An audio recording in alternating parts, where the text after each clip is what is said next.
Hello, everyone. I'm Gian, and this is Whale FM Fireside Chat with Artists. In this show, we talk about everything and anything art and crypto in the NFT scene with designers and creators alike.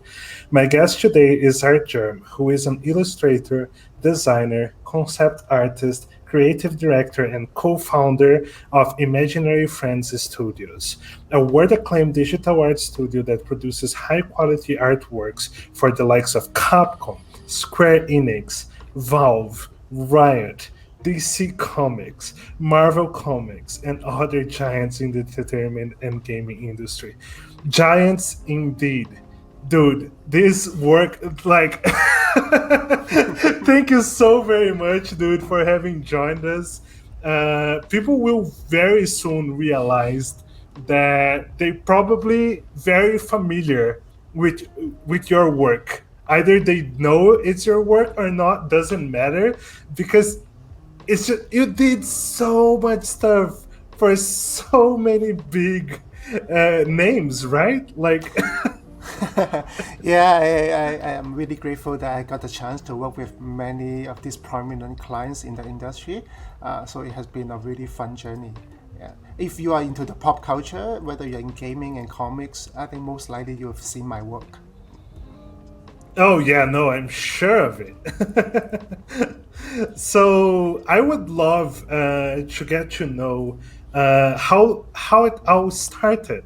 Do you have any formal education on art or Yeah, anything okay. like that? Yeah, I think my only formal education related to the creative skill is a graphic design course. I had a diploma in graphic design, which I learned how to manipulate graphics, types, text, and commercial design stuff. I always wanted to learn how to draw since young, but I couldn't find any program that is related to my interests. So the closest thing I could get, which I managed to get my parents' approval, was to pursue graphic design, which I thought is somehow related to what I'm trying to do. So drawing and painting is something that I learned. It's a self-taught process. Oh, okay, amazing. Amazing that you can get so many concepts by your own. Like, it's insane to me. Thank you, thank you. Yeah. It's been a tough journey, without people showing you the way, try to figure everything out on your own and make a lot of mistakes along the way in order to get better. Oh yeah, I imagine. But it's about not giving up through the mistakes, right? I think it was once said by someone else on our team doing an interview. I'm sorry, I cannot give credit because I don't remember who it was, but someone said like a good artist is someone who is willing to be not good at something for a Oh long time. yes, that's for sure. I mean, you think about everything that we learn in life, everything that we're good at now, when we're first starting out, like we are really bad at it. So it's just a process of learning. There's something that's unavoidable. Making mistake is part of the fun, actually. Yeah, as long as you're having fun, then you can carry through it for sure. Exactly, exactly. So, on that note, I would love to get to know for how long you have been creating art and how has it evolved over time, your style. Yeah, I started drawing when I was 15. I was born in Hong Kong, so I raised up in a Asian culture that I was exposed to things like Japanese content and manga, anime, very little Western content. So that was how I grew up with. So I started to draw like a mangaka, like a Japanese comic artist, and and then um, and then I moved to Singapore when I was 17, and that's how I start to learn more about the Western art, for example, the superhero stuff, and I start to see how my art changed from something more Asian to something have more Western influence. So now I would consider my art as somewhere in between. That is has a bit of a fusion between the Eastern work and the Western work that somehow, fortunately enough, appeal to both sides of the world. Oh my God, man! You're answering my questions before I make them. I was going to say, next thing I was going to ask, and maybe there's more for you to add on this, is that you are Mm-hmm. probably the one. I'm not sure if I should say effort, but you are one of those bridging the gap between both artworks, right? Yeah. You you make them converge and make sense for both audiences, right? Because Yes. they not it's not always like this, but when it's on your hands, it works. Can you explain a little bit more about this process? And it's not something that I plan to arrive at this point. It's just that naturally I'm exposed to different kind of content, so my art will follow the influence that I received. But the funny thing is that when Western audience look at my work, they will look at it and say, "Oh, it looks a little bit more anime, have strong Mm-hmm. Asian influence." But when Asian fans look at my work, they will find that, hey, it looks a little more Western. So it seems like I managed to get the in between. So I think that's a sweet spot to be in, that my work appeal to international audience. But that was not something that Mm-hmm. I planned. It just naturally evolved into this situation. But that's great because then you have a niche that you capture on both sides of things, and everyone is drawn to what's different and what's familiar at the same time, and that's a beautiful combination, man. I think that's interesting, especially from the comic industry context, where we have a lot of excellent Western artists portraying superhero in a more traditional, classic ways. So when you have a new person like me come from the East, things start to change. I start to mix things up and portray the so-called the classic superhero in a slightly different light. That I think that bring a lot of freshness to the collectors and to the fans.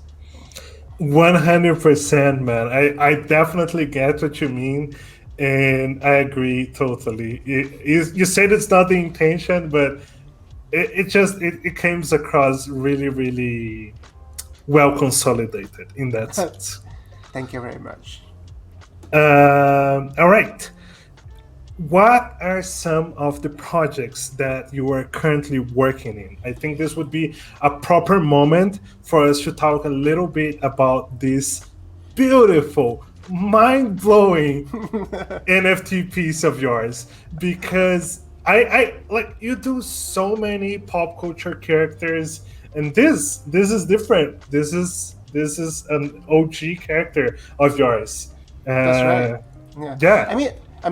Talk about my current projects. I'm still working on a lot of comic covers. That's my bread and butter. Something that I enjoy doing. And on top of that, I'm also designing statues, as in physical statues. The recent one I just announced is a Chinese statue from Street Fighter that I'm working on.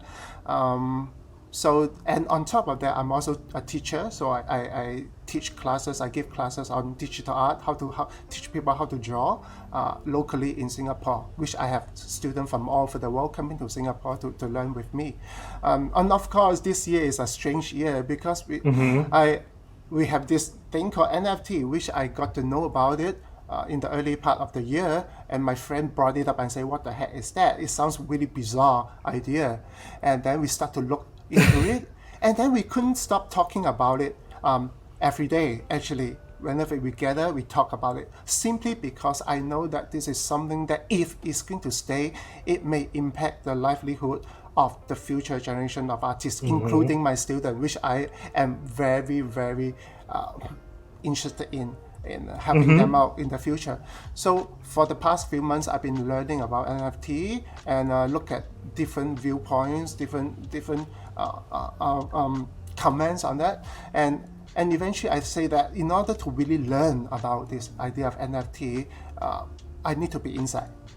I need to go in and try to figure things out so that I can advise my students and my fellow artists about it.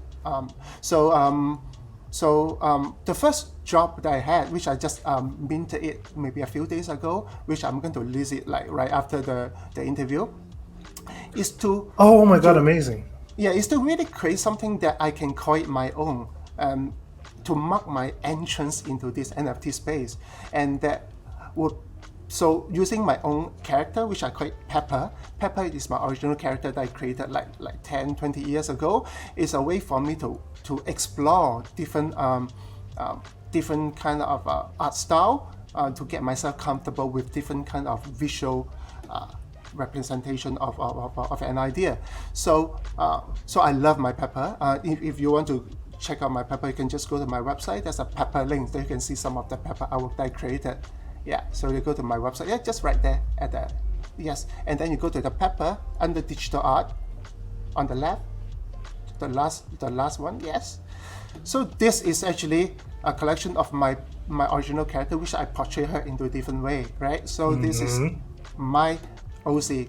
So I use that as my first entrance into NFT. Now, if you can go back to my NFT, I can talk through with you some of the idea about it. Generally speaking, I mean, in the description, I also mentioned that this is a general idea of my entrance in the NFT, and I want to use the Ethereum as the base logo. So you can see that the overall shape. Shape. Yeah, shape is a Ethereum logo, and I want to see how the idea of the blockchain connected and then digitized, which you can see from her collar. Her collar is the digital, so-called the circuit board stuff, and then eventually got to her brain, and then it formulated an icon of NFT right on top of her temple. So this is my general idea, and I've tried to understanding that this NFT space is still relatively new and very delicate. So I want to use a more porcelain way to render her skin, so that it looks like a more porcelain doll to represent the delicate nature of the NFT at this point. Yeah. No, man, the amount of thought that you put into designing this, and this is where the designer really shows up. You know, it's not just illustration. There's so many elements, and they all work beautifully together, and they make each other pop up. You know, and Thank you. something that I see a lot of people get concerned about is like, okay, but you're making something that like, oh, relates to this or that technology, and it kind of gets like dated. But I believe you managed to extrapolate that and produce something that is timeless with these design elements. It's like Thank it's a you. piece of history here, and I've never seen such a beautiful combination. Seriously. Thank you very much. Seriously, Yes, man. I always try to find a way, especially in this new NFT space. I try to find a way to bring whatever I have learned in my decades of experience as a commercial artist into this space that still have very much my signature on it. I don't want to create something that's totally unrelated to what I do. So this is something that I'm trying to do it. Hopefully it works. No, yeah, it's a conversation, man. It's beautiful. It talks to the space, and it shows that the space has been talking to you. I love that. I would also like to know, now that you touched on it, and about like the importance that you're seeing on NFTs. Did you work with something else in crypto? Have you been familiar with crypto before NFTs? Yes, I mean, in maybe few years ago, we started buying Bitcoins and then Ethereum as well, as I mean, small investment in that with myself and my wife. So we are kind of into that crypto space already in a small way. So we've been keeping track on the growth and stuff. So it's not exactly new to me. It's just that the idea of how NFT work with the blockchain, this is something that is very new to me. Yeah. I get that, but I really like the way that you. It's not exactly the way, but you're saying like about your students, and one thing that I like a lot about the NFT space is just the possibility of opening people up to the international art market, right? Which would Yes. usually be reserved only for the elites, really. But now we have a mean, and when you think about your students and them having an opportunity that it wasn't here for you, right, when you started. Yeah. So I really like this look into the future. It's really cool. Yeah, this is something that even my student will raise question in my class and say, hey, what do you think about NFT, and why do you think you will get into it? Even though you may receive those like backlash or pushback from my audience, I told them that this is, as educator, this is my role. Because to be honest, I was very honest with them that I really don't need this NFT space. I think I'm doing quite okay with what I'm doing in the industry, but I told them that you guys may need it. If this area is going to stay, this will impact your livelihood. So I want to be the first person to advise you as your trusted mentor.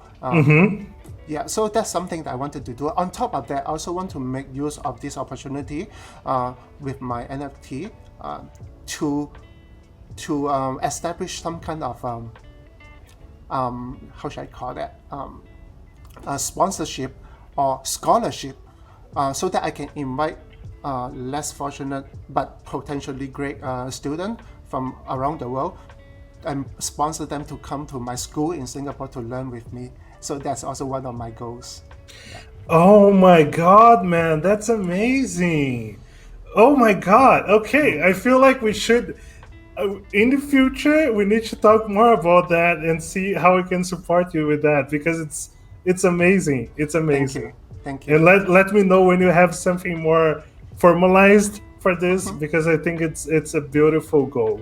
Oh, I provided love it. someone buy my NFT, otherwise there's nothing to play with. Oh yeah, of course. You're right.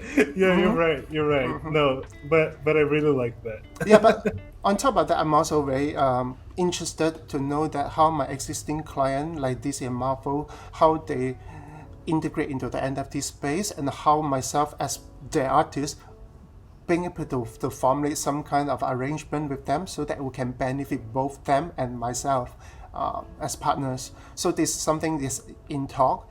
That I'm in talk with them constantly to try to figure things out, and I'm also in talk with some new platform that's coming up, and try to see if there's something that we can work together with to bring this space more inclusive, that people can all join in. Yeah, without the backlash, of course. Yeah, I think it's a little bit different when you are already so well known, right? Because then you already have a following through Kether. It's not as much as like I see a bunch of artists that are doing super well, but they got started basically on this space, right? And they only need to cater for the audience that they have in this space. So I guess you have more stuff to balance. Yeah, I really don't think that. I mean, to be honest, when I first encountered NFT a few months ago and how it progresses, it felt a little bit like the overexcitement. People may call it a bubble. That overexcitement in the beginning, because it's this so new, so exciting, people jump into it. But I think eventually I would advise all artists, especially my students, that eventually good product is still the basis of your success. So making good art as a foundation, and then continue to build your fan base to reach out to your audience. Both must come together, and that will never change. Doesn't matter whether it's an NFT space or the traditional art space. This truth is still remain the same. Oh yeah, no, I get that, and it's a marathon, right? Not a sprint, and That's right. we might have, yes, moments of overexcitement, and that it looks, oh my God, now it's the biggest deal, and next day, oh, it's not anymore, But it's continuous growth, and yeah, definitely. So on the more, let's say, technical side of things, how much time does each piece usually takes for you to make? Yeah, so if you just look at my comic covers from my websites, if you can go back to my website on top and just click on one of the DC Comics or whatever, DC Comic, yeah. Let's say covers like this, if you just one character, I think it will usually take me about 10 hours to finish it. So why do I finish it everything within a day or break it down into 2 half days in order to wrap it up? I'm a relatively impatient person, so I can't work on one piece for too long. So usually I'll try to wrap it up as soon as possible. But the interesting thing that many people did not realize is that I've already started drawing something before I started drawing something, which means that I've started conceptualizing, explore different options and possibility in my head. So I make Yeah. sketches, try to paint in my head before I actually sit down and actually paint them out. So many of the works were done in my mind. Yeah. No, that makes sense. That makes total sense, man. The more finalized the idea is in your head, I guess, the faster or the more straightforward it must be to convey it. And you have so much experience that must come naturally. It's never. I mean, sometimes people will just make a very brushing statement like, "Oh, you're so talented. You are born with all this." I say, "I know. I don't. I don't born with a pen in my hand." But I think I was telling them that the only talent that I have in art is that I choose not to give up for the past 20 to 30 years and draw every day in order to get good. That is my talent. Yeah.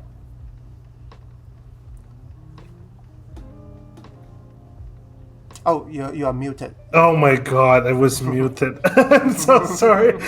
It's okay. No, man, but yeah, beautifully said. Thank you. It's easy to call it talent after you already put 25 years of work into this. Yeah, It's because people crazy. may think that talent is something that's born with, but I don't think so. I have students coming into my school with different level of art. Some of them can hardly draw a good circle in the beginning, but after a year of training with me, I can really see how they grow. I mean, I really believe that everyone can draw if you have the mind for it. Yeah. No, I love that. I love that. All right, continuing on the technical side of things, what sort of equipment do you use? Yeah, I'm primarily a digital artist. So when I create digital art, I use a Wacom tablet. I don't have those fancy big screen that I mean I have it in my studio, but I don't really use it. So I use a smaller size digital tablet. And then for software, I use Photoshop, and that's pretty much it. And for traditional art, what you are looking at here, some of the sketches that I did, those are done with pen, ink, and Copic markers. Yeah, those are commissions. Yeah.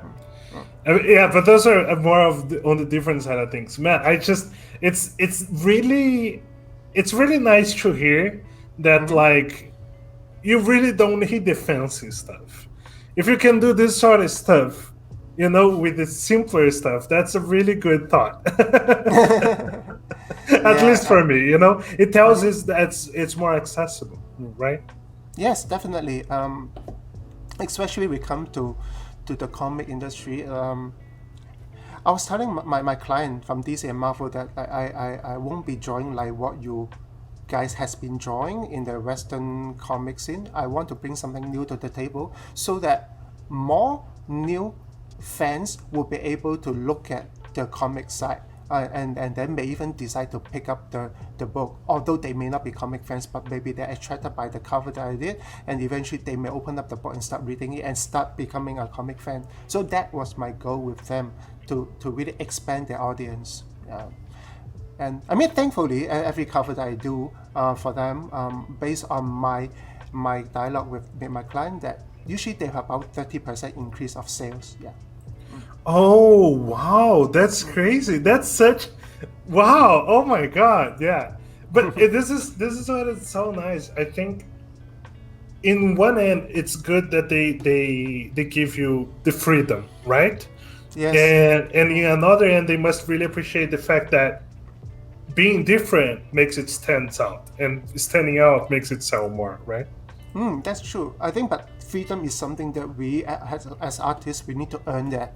We need to earn the trust from the clients by keep doing good work, and then the result of the good work also reflect our commitment, and then more freedom will be given to the client. I mean, I am really, really grateful that nowadays when I work with DC and Marvel, whenever they ask me to draw something, for example, if they ask me to draw a Wonder Woman, usually they will just come to me and say, "Hey, Artgerm, can you draw me a Wonder Woman?" And I will ask them, "So what's the idea that you have?" They say, "Just do the Artgerm thing, you'll be okay." So now my only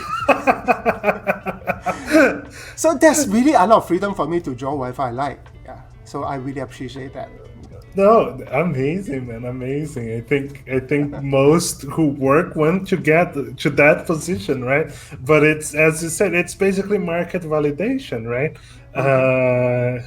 If it's working for them, it's going to be working for you, and I really like the fact that it works because it produces beautiful things. Thank you.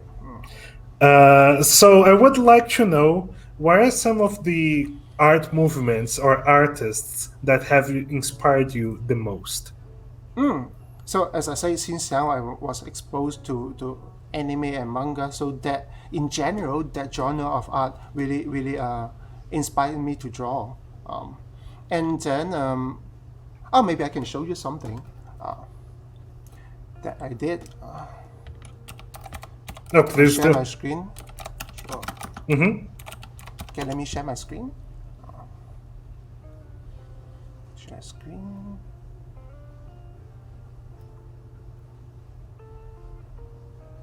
Is it showing?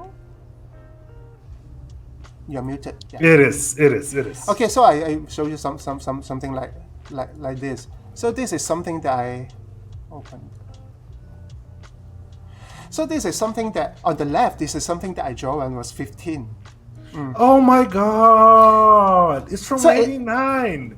so in the year 2012, I redid this to see how I have grown. So you can see that in the earlier years, in my teenage years, I was very much influenced by the classic manga look. But now you can see that it is more Western. Also can show you another one. Yeah, and it's old manga style. It's not new manga style. Yes, correct. So the one on the right is something that I did a live demo with my student, and it took me about 20 minutes to finish that on the right. Oh my God! Yeah.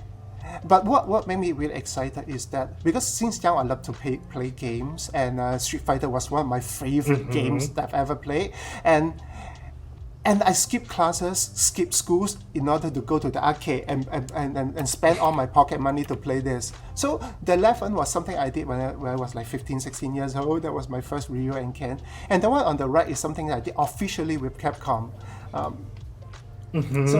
So it's really exciting to see myself, what my passion in my younger days somehow propelled me to be an artist, and eventually being able to be the artist contributing back to the things that I love. I mean, that is really, really wonderful. Oh, I imagine, man. And this is something I think probably people are probably asking themselves the same question. Is like, you do a lot. You Yes, do a I do. lot, a lot, a lot. And I want to know what part of this is like, which one of these games is the ones that you like? Which one of these animes are the ones that you watch? Maybe it's all of them. Maybe it's none. I don't know. But like this thing about having played it and having cared for it so much in the past, and now be able to represent it, I think it makes sense, right? Because it Yes. was part of you for all of this, and now you have the opportunity to show it through your lenses. It's a beautiful thing when it comes together. Yes, to see that how some of the dream that you may find really distant, that if you put your mind to it, and eventually you will arrive at that point. So I really, Mhm. yeah, I think that's pretty amazing. Yeah. It definitely is. It definitely is. Kind of poetic.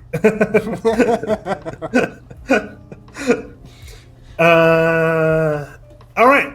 Enough from the past. Let's go for the future. Where do Sure. you see your work in the next 5 to 10 years?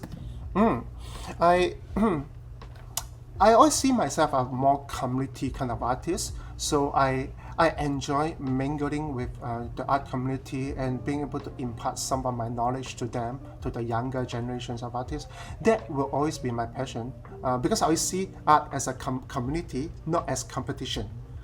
But that doesn't mean that art is not competitive. Art is extremely competitive. But we compete in a sense that, just like playing bowling. Do you play bowling? No, I have never. We don't have Okay. it here. Oh Okay. no. Okay, Okay. so the idea, but you know the idea of bowling, basically you have your own Yeah. lane that you throw the ball and try to hit all the pins. So I Yeah. see a competitive art scene more or less like that. We are competing against each other, but we have our own lane to manage. So our goal is to throw the ball and make sure that it hit the pins. But our goal is not to throw the ball at each other's link. So it's competitive, but at the same time, it's a competing with yourself, your personal excellence. So I like that kind of perspective when it comes to art. So that's why I'm always willing to share my knowledge to whoever asks me questions. And I think that will continue to be my goal in the future, to be able to interact. I always give workshops around the world to share with the audience. So this is something won't change. But however, I'm also looking into this new idea of NFT space and see how this will change my economy as an artist, as a commercial artist. So this is something I'm extremely interested in, although a little bit skeptical at this point. Yeah. Interesting. No, I like that what you said. It's like it's competitive, but you can only do something about yourself, not the Yes. others. Yes, And that's that's right. and that's a good thing, right? Because it's about improving. I love that. I love that. Yeah. I mean, So many times people, sorry. So I think many times people may think that, oh, improvement is so hard. No, you need a lot of discipline. No, sometimes if you just casually ask any pro level artist, like, how do you improve? And most likely they'll come back to you and say that, oh, you just need to work harder, have more discipline, and draw more. And I don't think it's all the truth. I think that if you have fun with something, learning become easy. I always use the example of gaming. Sometimes you play some of the game. Do you play games? oh yeah, actually more than I should. Okay. What do you play like things like Dark Soul? Yeah. Oh, I play something very similar to Dark Soul, I would say. I play Monster Hunter. Okay, yes. For example, Monster Hunter, you fight all this monster. It's a tough game. I mean, you die many times, but you Yeah. never choose to give up. In fact, you enjoy the dying part because you can learn new mechanics with that. So although it's tough, but you're having so much fun with it. The difficulty become something that you enjoy. I think we can look at art in this way, that it's really tough in order to learn to be good. But if you can enjoy like how we enjoy gaming, I think that become extremely satisfying. That's a very, very good example. There is something very special about overcoming a difficulty that makes it all the more rewarding, right? Yeah, If exactly. the difficulty wasn't there, then you wouldn't feel that reward, and you wouldn't be able to move forward. Yeah, I totally agree. And the thing is that now, I mean, if you are stuck in a game, what do? You go to the YouTube, watch the walkthrough, and see how people play the game and try to solve your problem. Art is the same. If you encounter problem, go and look for solutions and try to solve your problem if you are interested. I think that's the attitude we should get. Oh yeah, definitely. There isn't always. You don't necessarily need to count on yourself to solve all the problems, right? And this is No. what makes sense of you, for example, as a professor, right? It's like there is an art to learning and to progressing, and sometimes it's to be able to receive information from others. That's right. I would like to know the part that you said about a bit skeptical. What are some issues that you think need to be addressed in the crypto art space, or that you feel that could be improved on? I mean I won't be the best person to give you the most accurate answer, but I'll try. Okay. At this point, Sure. I based on what I receive from my audience is that many of them have this general concern of how this NFT is going to impact the environment. I don't think it's much of NFT, but the currency that is being used behind the NFT, the minting process, they consume energy and stuff. Many of them have this concern. Of course, also understand that many people who push back on my social media, they have very little knowledge about this idea. They don't know exactly what it's about, but because there are people waving the bandwagon of it's bad for environment, and everybody just jump into that and try to wave the same banner without much understanding. So I think a public education is very important to let people know how this thing is being done. That's on one side. So have more education to the public, which that's what I'm trying to do, to get into this space to understand this. So I think that's good. The other thing is that hopefully the whole process of minting an NFT can be streamlined and improved so that you have a smaller energy consumption or impact to the carbon footprint or whatever. So I think that's something we also can look into.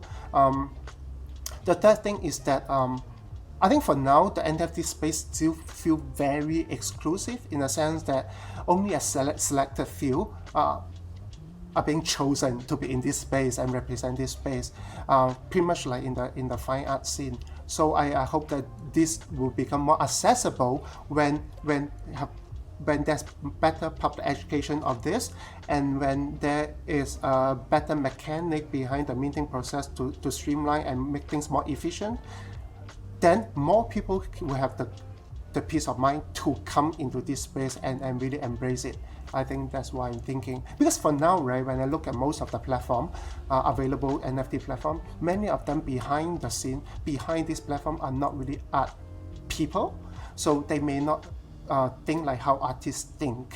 So I think it's good to see new platform that's coming up that with more artist mindset, that understand the creative people, what drives us and what's useful to us. I think that's something I would love to see. Oh my God, man. Okay, so I'm quite.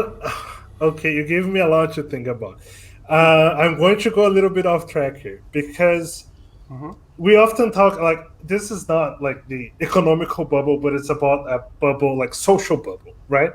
I feel like people have this social bubble outside of the NFT space, but I'm now feeling a little bit inside of too much inside of the NFT bubble itself, right? Because it also has some solid borders. It was only, I think, a couple of days ago. Like, of course, I read the discussion about the carbon footprint, and I gave it a thought, but I dismissed it fairly quickly. But it was only a couple of days ago that my friend was like, "No, there is actually studios and people who are not working with people doing NFT." Because they are against the idea of that environmental impact, which is I mean, it's of course you should care, right? But I was unaware of the fact that there was an existence of backlash, and you were the first one to come and say, "Oh, to like fight this backlash," and I'm like, "Oh my God, I just heard of the backlash like a few days ago."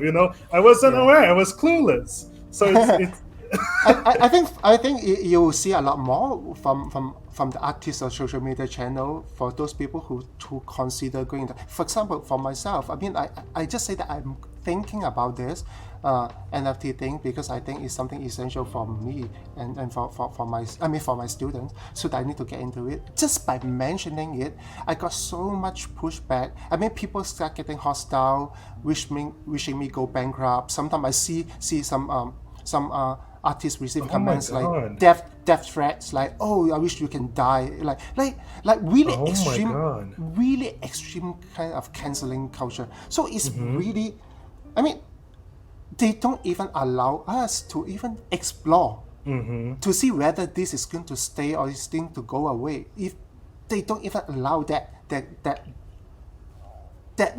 at least the freedom for us to explore that. So it's really toxic in that sense. But of course, I'm not talking about the majority of the people. Usually the small group of people that I receive, they shout the loudest, but they make big noise. They are, very small group of people. But I think that also because of the lack of education. And I was telling my students that let's look at everything in totality. You can not just single one portion of for example, NFT and just say that it's bad. I mean, I tell them that now with COVID happening, that many of us are going into digital learning. That means we go to Zoom to conduct classes. So I said, now we started using Zoom. That means that we're using more electricity, right?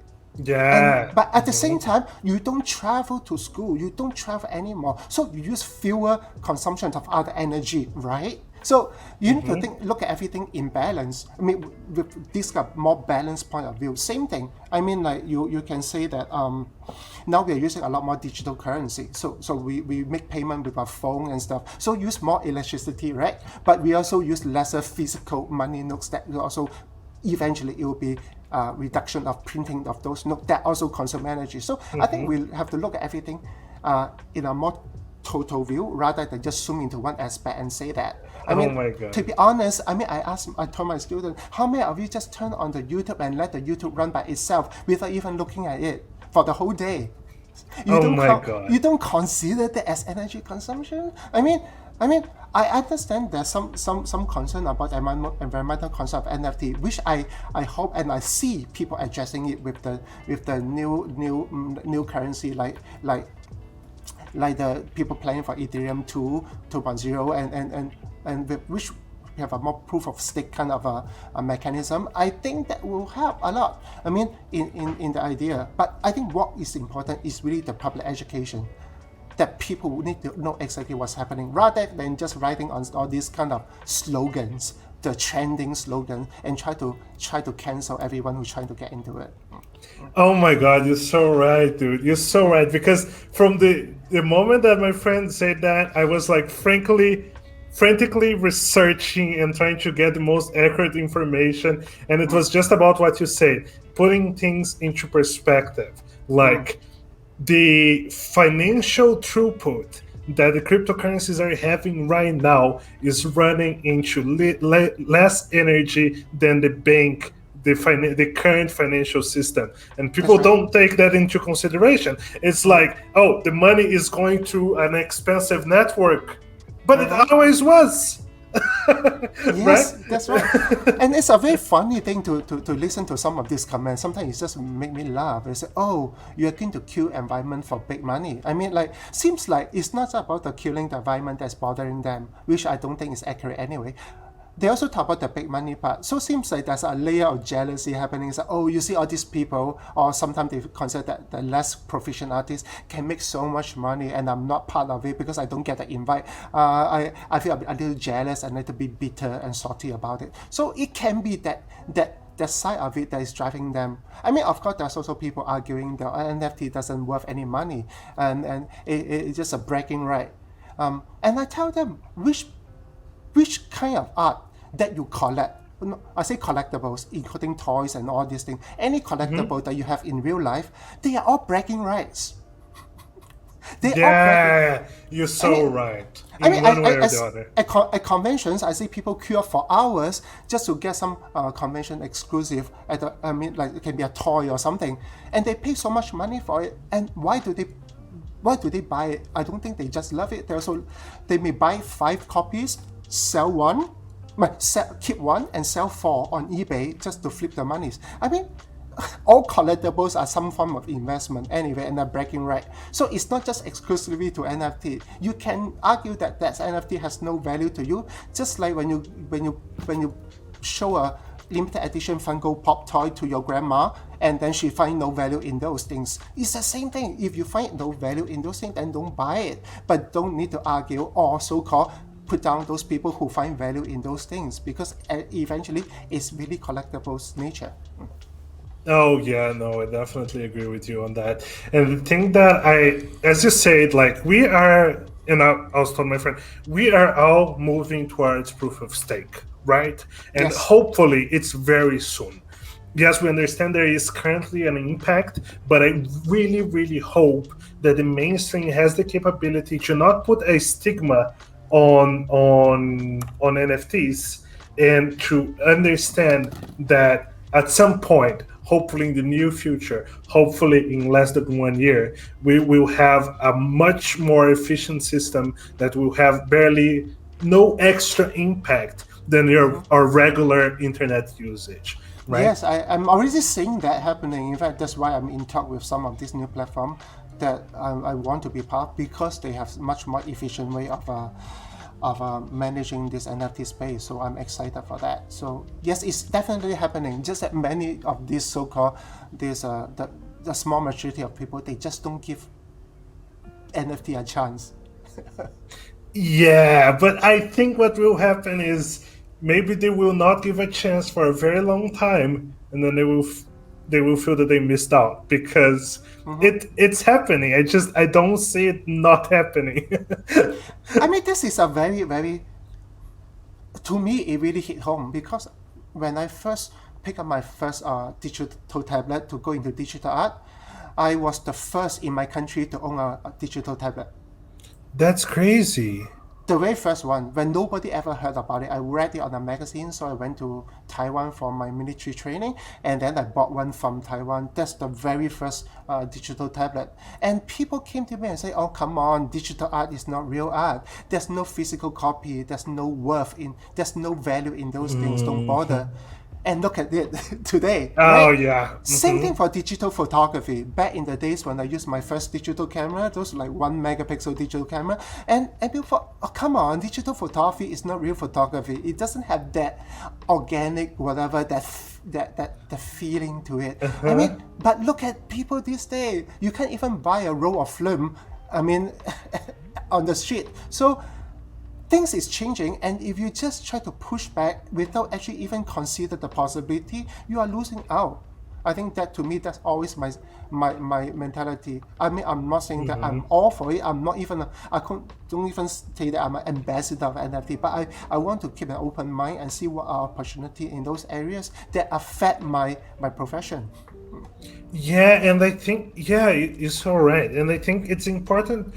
I think it's not exactly people think it's mostly about the financial reward, Yes, but it's not exactly. It's about just the mean, the exactly. access. It's about the space itself. It's and like if this is space, and I fully believe this. I fully believe the internet in less than 10 years will be entirely based off NFTs. Yeah. So like every single image. So if that is going to be the case, why wouldn't you familiarize yourself earlier rather than later? If this is Yeah. going to be the mean of the future, right?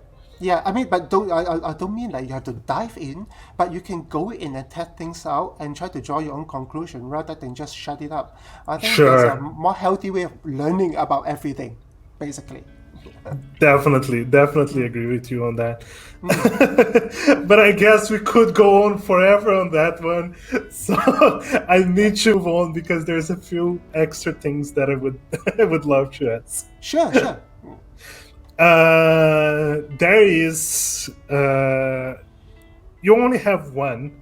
So usually this question is for NFTs, but I want to know you have so much, but if you had to choose only one piece that you made, what is your most special piece?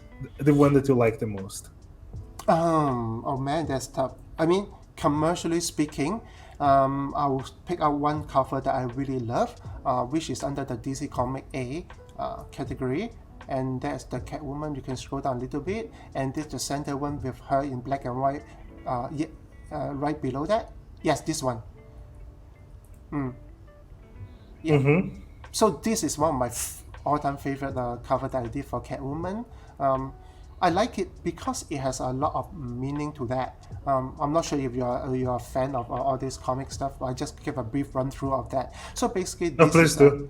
this is basically a Catwoman cover talking about her after her failed wedding with Bruce Wayne, with Batman. So she ran away from the wedding, and then she's now being tormented by it. So this is an image that represents that. If you look at her mask, and her mask has the cat ear, actually is a broken heart.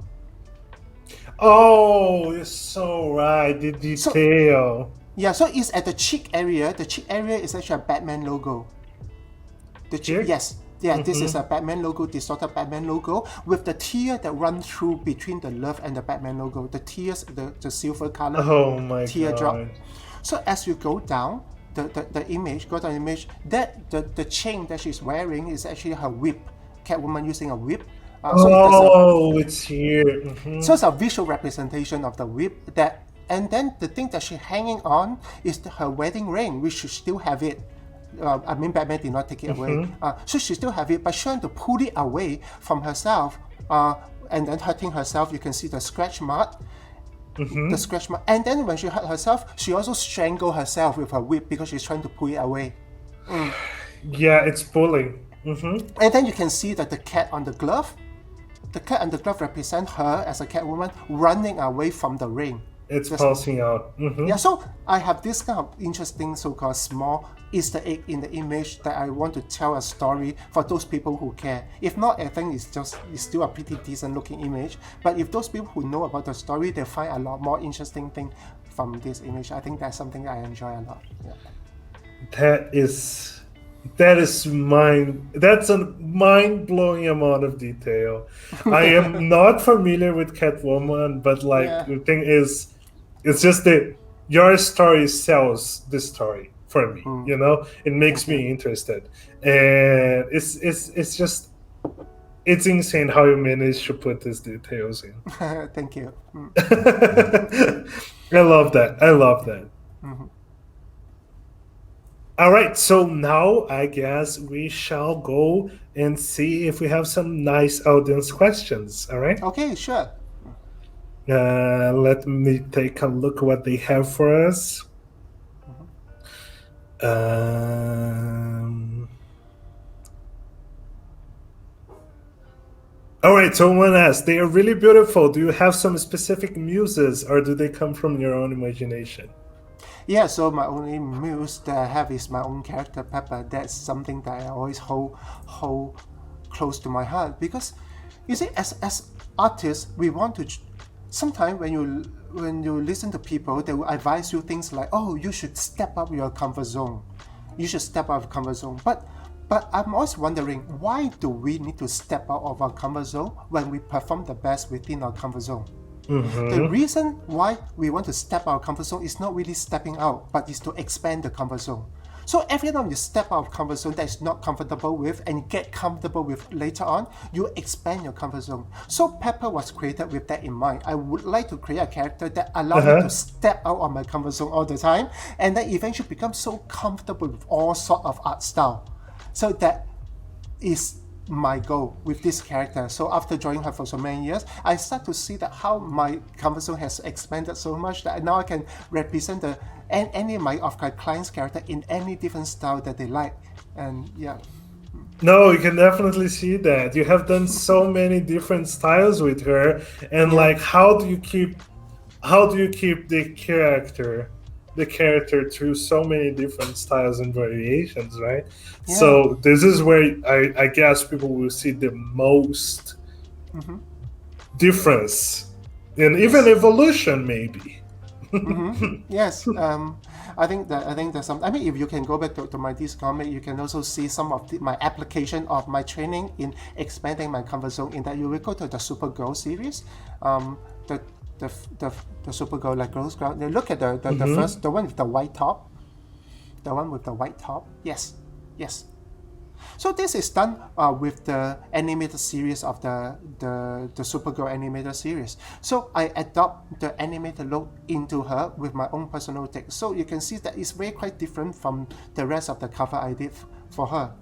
But all these things can only, this is from the classical pin-up look. The Hmm. very classical pin-up looks, and this is also a different interpretation of her. But all because of the training that I had in the past to step out of my comfort zone in order to arrive at this flexibility. Beautiful, man. Yeah, yeah, definitely. You see all coming together. Okay, yeah. All right, we have another one. Will that statue that you are working on be displayed somewhere in Singapore? I would love to visit that. And may I add, is your art being displayed currently anywhere? Display. Let me see. In Singapore, I think the only place that's displayed in my studio, but nothing other than that. The statue actually was made with a Singapore partner, so the production house is in Singapore. So I'm sure you can find the statue in Singapore easily, eventually. Yeah. All right, great. Oh, that fan will manage to get to get to Yeah. see it. If Uh-huh. you really want it Beautiful. and you cannot get it, just pop me a message. I will try to work it out for you. Mm-hmm. Are you a fan of the SNK and Capcom franchise? And if that's so, what are your favorite games? Yeah, Yes, I mean, I Go mean, ahead. is it funny that people either play the SNK, which is the King of Fighter series, or the Capcom Street Fighter series? I hardly see people who play both. For me, I'm a Capcom guy, so I play the Street Fighter series more than the King of Fighter series from SNK. So am I a fan of the Street Fighter? Totally, you can see that. And my favorite character to draw is Chun-Li. That's my favorite character to draw. But when I play Street Fighter, you can go to my Capcom series, they can see that some of the Capcom art that I've done, that's under commercial 2, I think commercial art 2. Yeah, commercial art, yeah, right below that. Yes, those are the Capcom series. So Chun-Li is my favorite character in Capcom, in Street Fighter. Yeah. Yeah. Yeah, I think I also want to know, besides that, like, let's go with top 5 favorite games. Okay. Interesting. My top game is nothing got to do with this fighting game. My top game is this game called Katamari. So I'm not sure if you've heard about that before. If you want to just search for it, you can just search I am Googling it, yeah. Oh, I know what it is. Oh my god, I know what it is. Yeah, it's a crazy game. It's a crazy game that you have a ball that will roll up the entire universe. So this is a game that I love so much. So this is one of my top games. And besides that, I also play a lot of how should I say that? First-person shooter game like Call of Duty, Battlefield, that kind of game. I also play games like Dota. Dota is one of my favorite games for many years, and to the point that I love it so much that I even create art for them. So Dota Where is was it? also Dota. So when you go to you just it's much easier to go to Google and search for Artgerm Dota. Then you can find everything about me. Artgerm Dota. Yeah. So all these games are. Oh my god, I saw this. Yes. You look at the third image. Yes. It's a very interesting, funny story because this art was created back in the day in Dota 1 when Dota was still a mod from Warcraft. So every day we have to play the game. So when we play the game, we have to look at some of the loading screen, but the loading screen was quite underwhelming at that point. So I find a bit painful to look at it every day. So I remember it. I decided to redraw it. So I redraw this. You can look at the color version below. That's the final color version below this. Yes. So I decided to draw my own version of the loading screen and send it to the creator of Dota. Oh my god! Yeah. So right after that, the next version become my loading screen with my artwork on it. I feel so much better. God. Oh my god. I remember, dude. It looked like absolute shit. Yeah. So when Dota being bought over by Valve to become Dota 2, I continued to work with them. So I created many merchandise and artwork for them. Yeah. Oh my god, man. That's insane. That is insane. Yeah. No, yeah, I follow a different path. I used to play Dota 1, but then I went for League of Legends instead of Dota 2. I'm sorry. Oh, I did a lot of work for League of Legends as well. I did the loading screen for LeBlanc. Yeah. Oh, seriously? So you can Google Artgerm LeBlanc. I think you can find that. Are you kidding me? Yes, the first one. Yeah, that's my. You did this? That's right. No way! Oh my god! You see about stuff coming together? Like, it's coming together for me as well. I can't believe I met the creator of this. So iconic! It's so iconic. And also did the launch campaign for Yasuo. When Yasuo first launched, I did the campaign for them. So you can say Artgerm Yasuo. Which is my fucking favorite character. Yeah, that's my artwork. That's my artwork on top. Oh my god, this is unbelievable. You're blowing my mind right now. I have to tell you, this was my wallpaper. Probably 2012? Okay. No, it's a little bit older than that. Maybe 2014, something like that. Yeah. This is crazy, dude. Amazing. Thank you. Thank Oh you. my god! Oh my god! I will stop. I'm getting too complimentary. It's all right. Yeah, it's interesting that people recognize my work, but not really my. I'm the one behind it. So it's interesting to always discover fans who say, "Oh shit, you did this! Oh my god!" Yeah. Yeah, I guess maybe there is a point that those brands should be doing a better job of showcasing their artists because honestly, I cannot name any creator from Dota or League of Legends, and they only got to where they got because of the artwork, right? Especially the splash arts, I would say. Like gameplay, yes, it's important, but it produces a niche that is really love it. But the art is what it expands it, what make people like feel comfortable joining, right? Yes, that's So, right. so I think maybe in the future they should be doing a better job because when I don't know, like Magic the Gathering, Yes. they have the artist's name on every single card, and when you love it, you will know where does it come from, right? Who made that? Yeah. So I think that's a little bit better of a showcase for the artwork. Yeah. But maybe I'm nitpicking. No, I mean, but some clients they prefer to brand everything under the so-called the studio's name, so they would not publicize the individual artists who work on that. And many times I understand that because it's a group effort.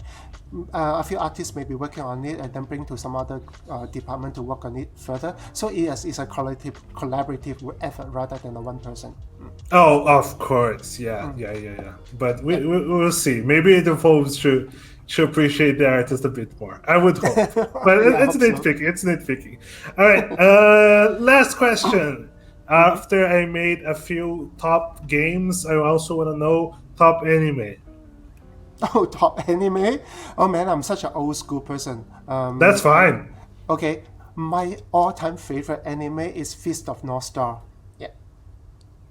Wait. Yes, the Fist of North Star. Yeah. I need to Google that. Yeah, I mean you'll see that. I'm not sure how he translates in your language, but yeah, the Fist of North Star is my all-time favorite. That's how I started learning to draw muscles. This looks really old school. Really, Yes, really old school. very classic stuff. So It that's kind of one. gives the vibe of like Yu Yu Hakusho, though. And then we have so what else is Rama Half, Oh my god, yeah, Rema. Yeah. Rama Half, and then we have City Hunter, and then we have Slam Dunk. Slam The Dunk. Slam Dunk, yes. Yes, those are my favorite anime all time. Yeah. Alright, yeah, from those I know Slam Dunk and Rema have, which I think are probably the more popular ones, unless I'm mistaken. Okay. That's amazing, man. That is amazing. Yeah. I Man, wanna it really show my age, you know. No, I don't think so. How old do you think I am? From your sound, I don't know, like 30. I'm 23 and I like the Oh. same stuff, man. Okay, that's cool. That's cool. All right, yeah, but I want to be mindful of your time. I think, man, the audience really, really appreciates your work. It clearly translates, and I do too. I was in love with your work, and I had no idea it was your work back in whatever 2013. I'm not sure, but it was an absolute pleasure having you here, and I hope you enjoy it as well.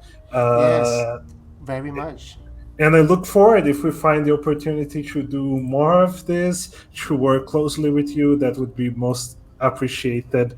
I wish you good luck on your future drops and this one as well that you're going to be listing so soon. Yes, I'll be listening today so that you guys can if you're interested, you can start thinking about if you want to just have me out on this.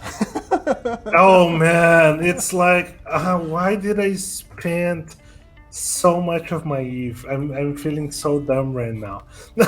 Terrible time to not have Eve. That's all I'm gonna say.